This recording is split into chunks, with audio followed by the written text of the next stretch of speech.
Cela a commencé par un simple élan de nostalgie. Vous connaissez ce genre de sensations étranges qui vous prennent par surprise, comme une odeur qui vous replonge dans l'enfance ou une chanson oubliée qui réveille un souvenir enfoui. Pour moi, ce déclencheur n'était rien d'autre que des histoires d'horreur. Pas celles que l'on trouve dans les rayons de librairie, non. Je parle des récits bruts, imparfaits, jetés sur Internet par des anonymes, ces creepypastas qui hantaient les forums dans les années 2010. À la fin de mon adolescence, j'étais obsédé par ça. Les nuits où je me glissais dans mon lit, écouteurs vissés aux oreilles, lumières éteintes, je ne cherchais pas seulement la peur. Non, ce que je voulais, c'était ce sentiment étrange, ce malaise subtil qui s'invitait avant de dormir, comme si un rituel secret se mettait en place entre moi et l'écran lumineux. Ces histoires n'étaient pas lissées, pas calibrées. Elles étaient racontées avec une urgence brute, comme si l'auteur, derrière son clavier, devait absolument partager son expérience avant qu'il ne soit trop tard. Il y avait dans ce ton désespérément humain quelque chose d'unique. Lire une creepypasta, c'était comme écouter un ami te confier une semaine bizarre qu'il venait de vivre, une confession nocturne, chuchotée à l'oreille. Alors, un soir récent, quand la mélancolie m'a frappé, je voulus replonger. J'ai ouvert mon ordinateur à la recherche de ces récits que j'avais autrefois dévorés. Je pensais que ce serait anodin, que je retrouverais peut-être ce frisson oublié. Et croyez-moi, si j'avais su ce qui allait suivre, j'aurais éteint mon écran et je me serais contenté de rester nostalgique. Mais voilà, c'est précisément ce soir-là que tout a commencé. Je me suis d'abord tourné vers les classiques, les grands noms du genre, ceux que n'importe quel passionné connaît, Ben Drowned, The Russian Sleep Experiment, Pen Pal. Relire ces récits, c'était comme retrouver de vieux fantômes familiers. J'en avais gardé des souvenirs flous, juste assez pour reconnaître certains passages, mais pas assez pour gâcher la surprise. Puis, j'ai commencé à explorer des recoins plus obscurs du web, des blogs à l'abandon, des captures d'écran sauvegardées par des collectionneurs numériques, des fragments de forums disparus depuis longtemps, des morceaux d'un temps où les histoires circulaient sans auteur revendiqué, sans signature, des textes anonymes, jetés dans le vide, ce qui les rendait plus troublants encore, car l'absence de nom donnait à ces récits une authenticité inquiétante. C'était réconfortant dans un sens étrange, mais ce réconfort fut de courte durée, car une fois les classiques épuisés, il ne me restait plus qu'à retourner là où tout avait commencé pour moi, les forums actuels, notamment le subreddit NoSleep. Et là, la désillusion fut brutale. Les histoires récentes manquaient de sincérité. Trop polies, trop propres, trop prévisibles. On sentait que certains écrivaient pour l'algorithme, pour plaire à une audience formatée. Les récits n'étaient plus des confessions désespérées, mais des produits calibrés pour accumuler des upvotes.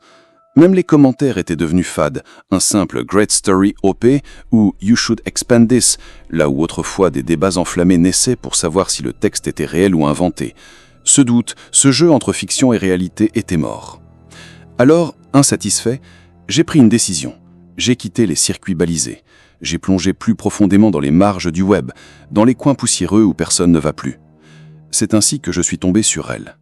Un vieux forum décrépit, à moitié abandonné, où traînaient des récits mal ficelés, sans majuscules ni ponctuation, copier-coller de fichiers WordPad, des histoires de poupées hantées, de miroirs fissurés, de disparitions en forêt, des clichés recyclés. Mais au milieu de ces déchets numériques, j'ai trouvé un fil de discussion. Un titre m'a immédiatement accroché. Ne lisez pas ceci si vous aimez dormir. Pas de commentaires, pas de vote, pas de tag. Le pseudo de l'auteur, simplement Deleted. Le tout posté plus d'1 an auparavant. Un trait de mort perdu entre deux absurdités sur une télévision hantée et un zoo abandonné. J'ai hésité.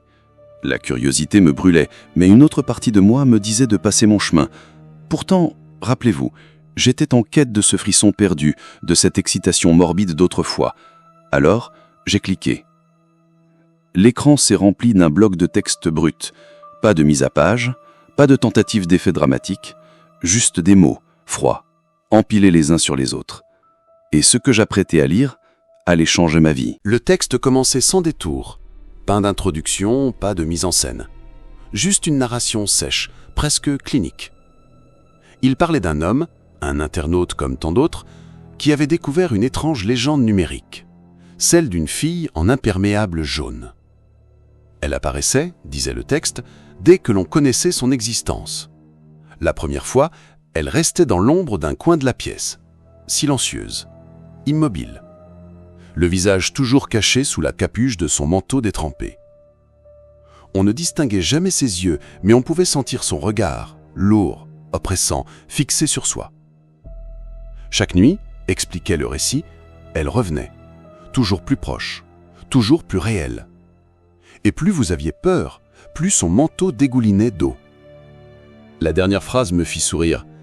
Si tu atteins 3h41 du matin et qu'elle est au pied de ton lit, alors il est déjà trop tard. C'était presque risible, une formule digne des vieilles chaînes de mail des années 2000, celle qui promettait la mort si on ne partageait pas le message à 10 personnes. Alors j'ai refermé le forum. Je me suis dit que j'avais eu ma dose pour la nuit. Mais en réalité, c'est à ce moment-là que tout a vraiment commencé. Il devait être 2h du matin. J'étais dans la salle de bain, en train de me brosser les dents, quand un son discret m'a figé. Un coup sec. Unique. Contre la porte.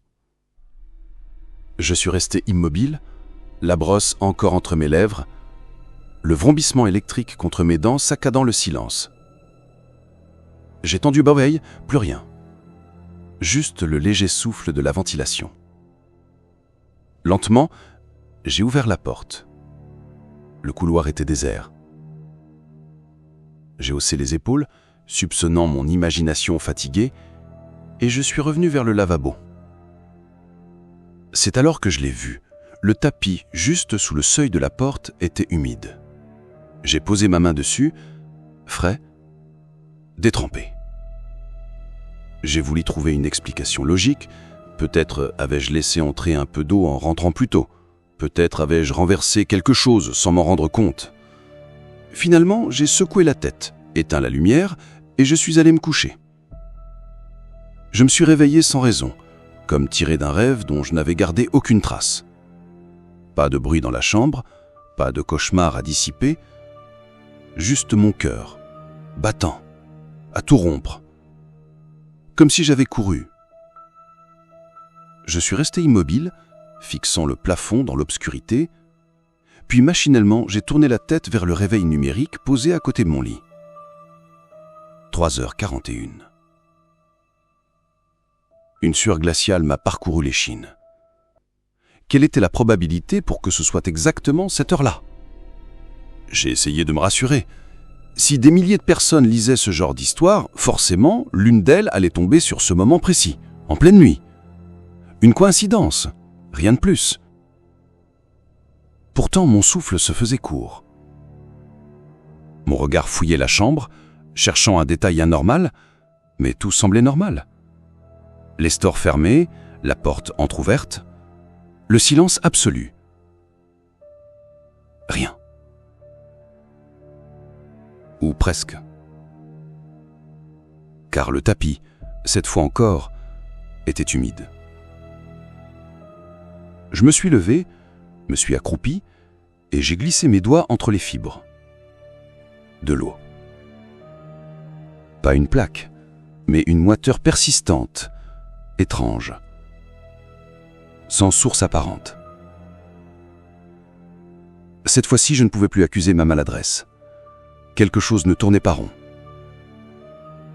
Je suis revenu à mon bureau, j'ai rallumé l'ordinateur et j'ai rouvert ce forum décrépit. Le fil était toujours là. Même titre. Ne lisez pas ceci si vous aimez dormir. Aucun nouveau commentaire, pas d'activité. Juste ce bloc de texte, identique, figé. Alors j'ai créé un compte et j'ai posté un message sous la discussion. Est-ce une blague ? Quelqu'un d'autre a lu ça ? J'ai attendu.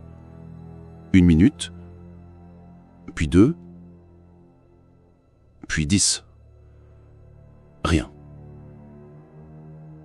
Le forum était presque mort, et j'avais peu de chance d'obtenir une réponse.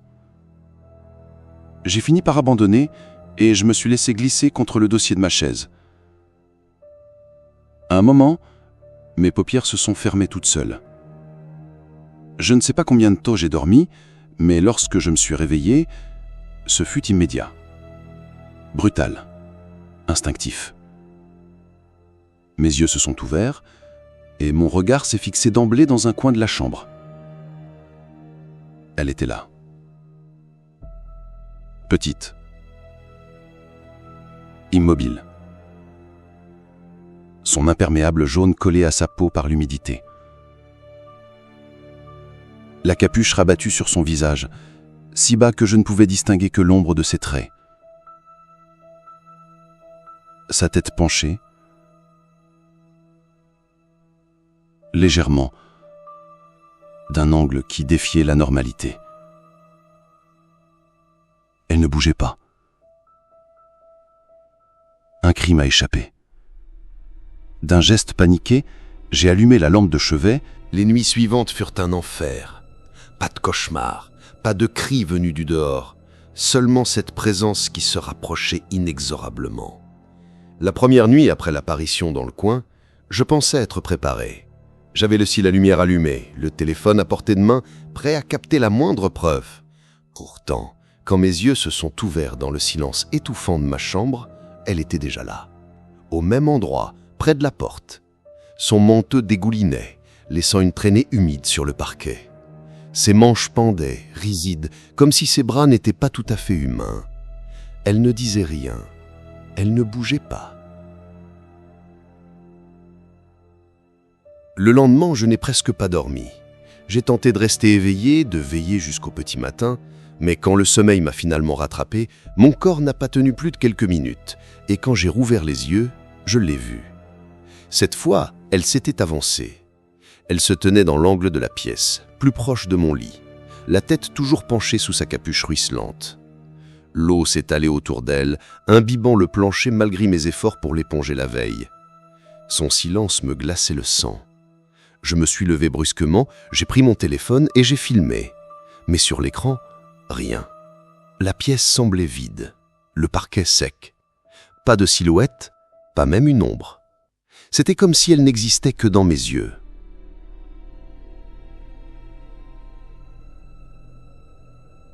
La troisième nuit, j'étais au bord de l'épuisement. Les paupières lourdes, le corps tremblant, j'ai fini par m'endormir contre ma volonté. Quand je me suis réveillé, elle se tenait devant mon placard, à 2 pas de mon lit. Cette fois, je distinguais mieux son manteau. Il n'était pas neuf, mais abîmé, boursouflé, taché par endroits de traces sombres, comme des coulures d'encre séchée. L'eau dégoulinait toujours, mais quelque chose dans cette humidité semblait sale, presque visqueux. Ses bras pendaient le long de son corps, trop rides, trop longs. J'apercevais le bout de ses doigts qui dépassait à peine de ses manches, mais il paraissait pâle, presque grisâtre. Et sous ses pieds nus, une plaque s'élargissait lentement, goutte après goutte, défiant la logique. Le bois, au lieu d'absorber l'eau, semblait la rejeter, se gondoler, se fissurer, comme si la maison elle-même tentait de l'expulser.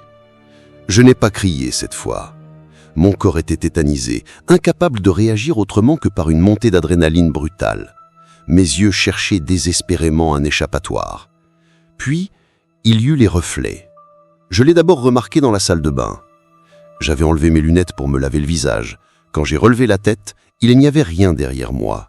Le couloir, vide. Mais dans le miroir, une silhouette immobile se découpait. Son imperméable jaune s'illuminait faiblement sous la lumière artificielle, juste à la limite de la pénombre. Je me suis figé. Le miroir me renvoyait une vérité que mes yeux refusaient. Alors j'ai reculé, lentement, sans tourner la tête, de peur de confirmer sa présence réelle. Et quand finalement j'ai eu le courage de jeter un coup d'œil derrière moi, il n'y avait rien. Depuis ce soir-là, j'ai recouvert chaque miroir, chaque surface réfléchissante. Je ne supportais plus cette idée de la voir à travers des éclats de réalité, piégée dans le verre comme un parasite qui m'attendait patiemment. Les jours suivants, je n'étais plus qu'une épave. Je ne dormais plus qu'à coups, à force de lutter. La lumière restait allumée en permanence dans mon appartement, chaque lampe allumée comme une fragile barrière contre l'obscurité. Je vérifiais les serrures 3, 4 fois par nuit. Je jetais un œil derrière chaque porte, mais rien n'arrêtait son approche. Chaque fois que mes yeux se fermaient, elle gagnait du terrain. Chaque fois que je les rouvrais, elle se tenait plus près. Et au fond, je le savais, tôt ou tard, elle serait au bord de mon lit. Il arriva un moment où je compris que je ne pouvais plus simplement ignorer ce qui se passait. Je n'avais plus affaire à une illusion, ni à un mauvais rêve prolongé par le manque de sommeil. Non, il y avait des règles, une logique, une présence qui ne disparaissait pas parce que je refusais d'y croire. Alors, j'ai fait ce que tout esprit rationnel tente dans ce genre de situation. J'ai cherché des réponses. Je me suis replongé dans le forum. Rien. Le fil était toujours aussi mort, figé dans son silence. J'ai posté une nouvelle fois. Pas de réponse. Alors, j'ai commencé à creuser ailleurs, des blogs abandonnés, des vieilles pages personnelles, des archives numérisées de forums disparus. Je fouillais tout ce qui ressemblait de près ou de loin à une légende urbaine, à une rumeur numérique. Au début, je ne tombais que sur des clichés, des histoires de fantômes dans les couloirs d'école, de miroirs ensanglantés, de forêts hantées, du déjà-vu, des récits recyclés à l'infini. Mais parfois, je trouvais un détail qui me glaçait. Un internaute décrivant une silhouette immobile. Un autre parlant de flaques d'eau qui apparaissaient mystérieusement. Rien de complet. Juste des fragments. Mais assez pour me convaincre que je n'étais pas le seul.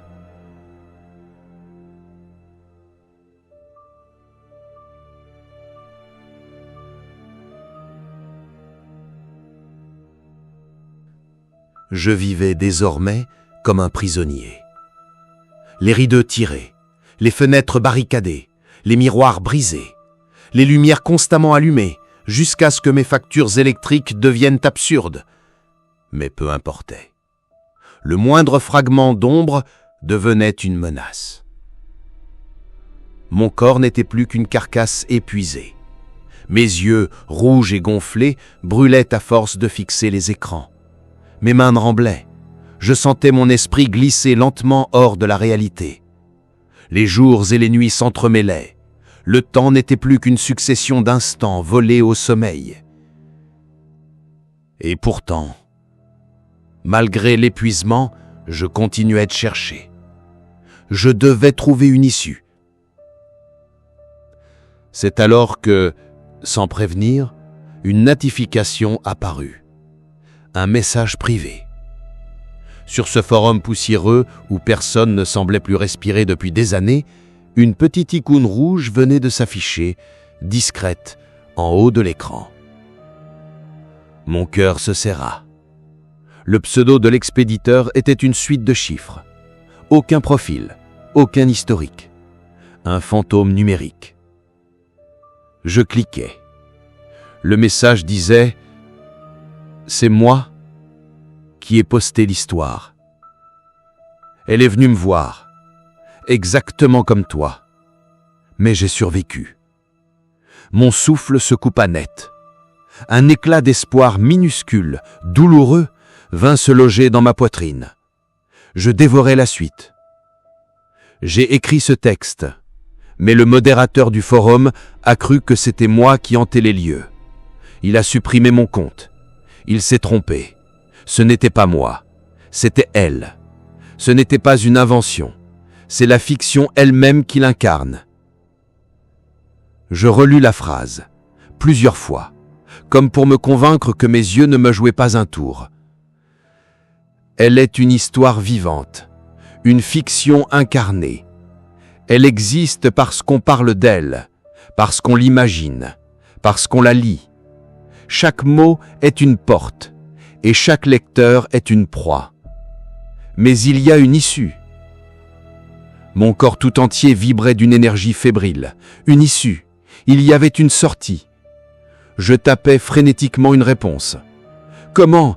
Dis-moi, qu'est-ce que je dois faire ? Pas de réponse immédiate.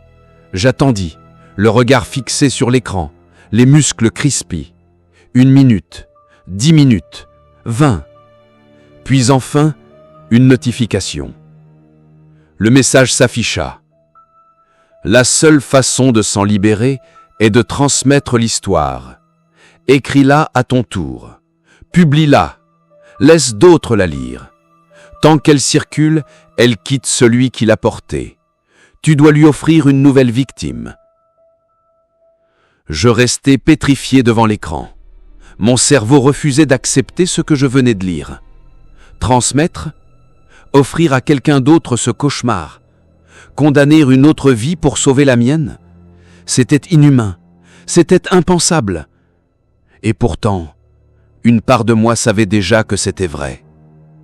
Le curseur clignotait devant moi, comme une injonction silencieuse. Je ne pouvais plus respirer. Mes doigts tremblaient au-dessus du clavier. Lui donner une nouvelle victime. Délivrer mon corps de son emprise en chargeant un autre. Je fermais les yeux. Je revoyais son manteau détrempé, ses pieds nus inondant le parquet, son visage dissimulé, penché d'un angle impossible. Chaque nuit plus proche, chaque souffle plus glacial. Si je ne faisais rien, tôt ou tard, elle serait au bord de mon lit. Et alors, je savais ce qui m'attendait. C'est là que j'ai compris une chose atroce. Cette histoire, en ce moment même, vous la lisez. Et en la lisant, vous la nourrissez. Vous la laissez entrer. Oui, toi, lecteur. Toi qui, par curiosité ou par hasard, est tombé sur ces mots, elle te connaît maintenant. Elle est quelque part dans un coin de ta chambre, dans le reflet d'une vitre, dans l'ombre d'un couloir. Elle t'attend. Et moi, en l'écrivant, je me libère peu à peu. Si tu veux continuer à plonger dans ces ténèbres et découvrir d'autres histoires interdites, abonne-toi à Nuit d'horreur. Mais fais attention. Certaines histoires, comme celle-ci, pourraient bien te suivre dans ton sommeil. Je restais longtemps devant mon écran, paralysé par ce dilemme. La solution était là, à portée de main. Mais appuyer sur ce bouton, c'était commettre un meurtre silencieux. Et pourtant, rester immobile, c'était signer mon arrêt de mort. Je n'avais plus beaucoup de temps. Je le sentais.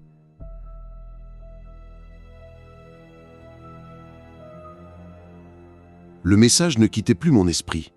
Écris-la, transmets-la, donne-lui un autre hôte. Ces mots me hantaient plus encore que la silhouette sous sa capuche jaune, car ils sonnaient comme une condamnation, mais aussi comme une promesse. Une porte de sortie, la seule. Je me surpris à hésiter. La culpabilité me rongeait déjà. Si j'appuyais sur « publier », je condamnais quelqu'un d'autre à endurer le même enfer. Mais si je restais silencieux, je me damnais moi-même. Alors je me suis assis à mon bureau. J'ai ouvert un nouveau document et j'ai commencé à écrire. Chaque mot semblait peser une tonne. Mes mains tremblaient au point que les lettres se brouillaient sous mes yeux. J'ai décrit la première nuit, le coup contre la porte, le tapis humide, le réveil à 3h41. Puis, j'ai parlé d'elle, de son imperméable jaune dégoulinant, de sa silhouette penchée, figée, anormale, de son silence, plus glaçant que n'importe quel cri. Les phrases s'enchaînaient toutes seules, comme si quelque chose guidait mes doigts, comme si elle-même me soufflait les mots à l'oreille. La pièce autour de moi semblait se transformer. L'air se refroidissait. Chaque respiration formait une buée invisible que je sentais contre ma peau. Le plancher craquait, imbibé d'une humidité surnaturelle. Une odeur d'eau stagnante, de moisissure, de bois pourri emplissait mes narines. Je n'osais pas me retourner, mais dans le reflet du moniteur noirci de mon moniteur secondaire, je la distinguais. Elle, debout, immobile, derrière ma chaise. Son manteau collait à ses bras comme une seconde peau. Ses doigts frémissaient, élongés, goûtant sur le parquet. Sa capuche dissimulait toujours son visage, mais je pouvais sentir ses yeux, lourds, brûlants, plantés dans ma nuque. Je savais que si je tournais la tête, elle serait là, si proche, que je pourrais sentir son souffle humide contre ma joue. Alors je restai fixé sur l'écran. J'écrivis. Le curseur clignotait à la fin de mon texte. Je n'avais plus qu'à cliquer. Un geste, un seul. Mais au même instant, l'horloge numérique à côté de moi afficha l'heure fatidique. 3h41. Mon corps tout entier se figea. La pièce sembla se contracter, comme si les murs se rapprochaient. L'ampoule au plafond grésilla, prête à s'éteindre. Je sentis son souffle derrière moi. Froid, putride. Ses doigts effleuraient presque mon épaule. Je n'avais plus de choix. Si je ne publiais pas, elle me prendrait. Si je le faisais, quelqu'un d'autre porterait ma croix. Ma main tremblait au-dessus de la souris. J'entendais l'eau goutter sur le sol, rythme sourd et lancinant qui battait comme un second cœur dans la pièce. Puis dans le reflet du moniteur, son visage bougea enfin. Un léger mouvement, ses lèvres s'écartant, laissant apparaître une obscurité béante, informe, une absence plus qu'une bouche. Et de cette obscurité jaillit un murmure. Un son à peine audible, mais que je compris pourtant parfaitement. Écrit. Alors j'ai cliqué. Le bouton « Publier » s'est illuminé et dans un souffle, le texte s'est échappé dans les entrailles du forum. Mon histoire, son histoire, votre histoire. Derrière moi, le silence s'alourdit. Puis, plus rien. Quand j'osais enfin tourner la tête, la pièce était vide. Elle avait disparu. Si tu lis encore ces mots, souviens-toi que l'histoire circule désormais en toi. Elle vit parce que tu l'as imaginée. Elle viendra peut-être te rendre visite cette nuit, dans le silence, à 3h41. Alors avant qu'elle ne frappe à ta porte, abonne-toi à Nuit d'horreur, car c'est ici que résident les histoires qu'on n'ose pas raconter ailleurs.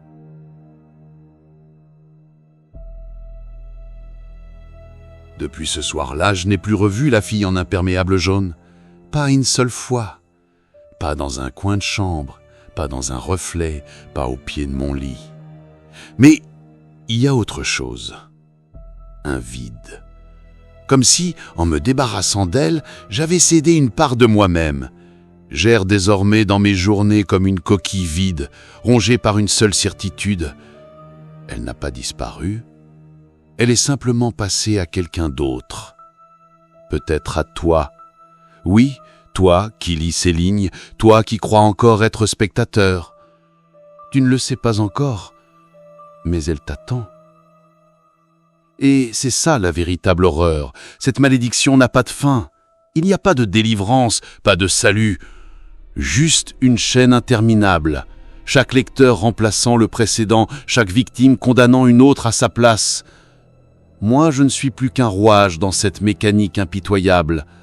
Un maillon parmi d'autres. Un passeur de cauchemars. Et toi maintenant ? Tu es le suivant. Alors, quand tu éteindras la lumière ce soir, quand tu jetteras un dernier regard à ta chambre plongée dans l'obscurité, n'oublie pas de vérifier l'heure, car si ton réveil affiche 3h41, il sera déjà trop tard.